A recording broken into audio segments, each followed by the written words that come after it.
Hi, my name is Talia. Welcome to Talia Nerds Out. This is a bit of an impromptu video. I was looking through my videos that I have, and I happened to notice that I still have my video of what my gait looked like when I had tethered cord syndrome a few years back. And I remember at the time I intended to post that video after my surgery, and I never got around to it. But the reason why I intended to post the video was that I had trouble finding videos of what a tethered cord gait looked like.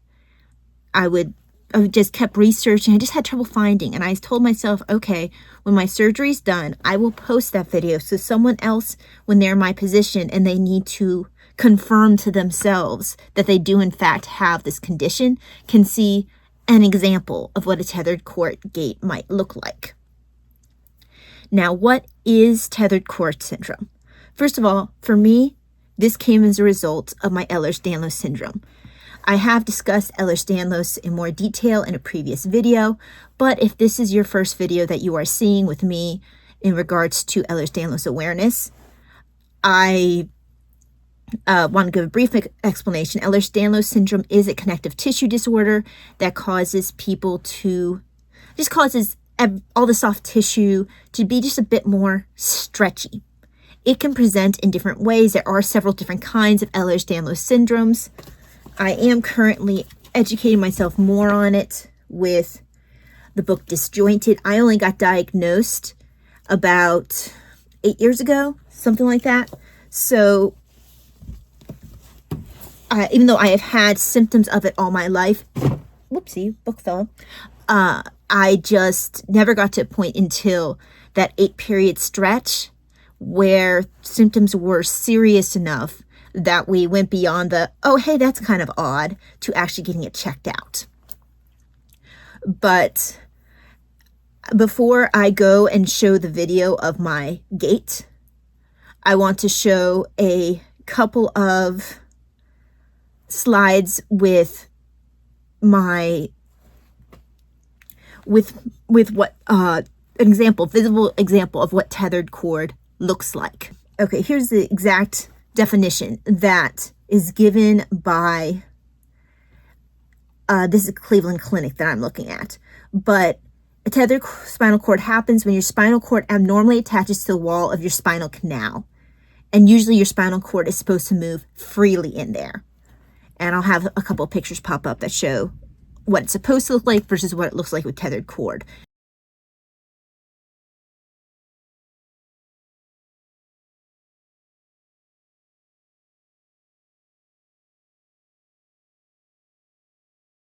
Usually when you do see it, it tends to be with babies with spina bifida, but it can occur with things like Ehlers-Danlos. Other things, let's see, some symptoms, you'll see the difficulty walking. You can also see some people will get numbness in their legs or back. There will be, for a lot of people, severe back pain. I didn't really start noticing much in the way of back pain till towards the end prior to my surgery. I got a lot more in the way of knee pain, but I think it was because I was compensating by putting more pressure on my knees when I was walking than my back. So a lot of my pain was in my knees when I was having tethered cord and walking. Then there will be, with some people, a neurogenic bladder, or there'll be issues with the bowels. And then if surgery is not done soon enough and surgery is required, sometimes the neurological damage can be permanent. Now, my gait issues have, as far as I can tell, they are not permanently affected by what I had with the tethered cord. I still do have trouble with my gait insofar as I can't always walk straight. Often I can't walk straight, but I think that has more to do with just my baseline neurological issues and not so much related to the after effects of the tethered cord. And let's see, so like I mentioned, you can usually when people think of it, they think of it in regards to spina bifida. Sometimes people will get it when there's scar tissue after spinal cord surgery, if there's spinal trauma, tumors. But like I said, in my case, it's because of Ehlers-Danlos syndrome.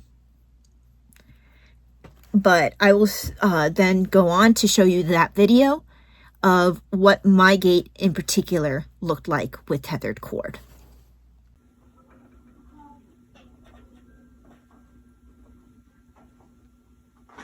I'm going to try it from the other direction. Careful. What do you mean from the other direction? Standing in that side. Okay, that works. Oh, you know, you're probably right because I think you're hitting the lights. Get the lights behind you. So yeah. Now, something I've noticed I can't do at all, really, is the toe. Well, just walk. We're doing walking. Like, I really can't do that. Perpetually drunk.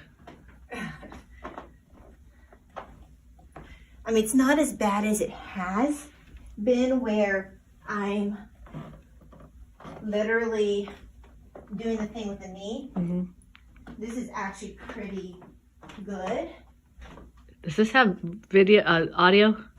Yeah, but I can cut out the audio. Okay. Okay.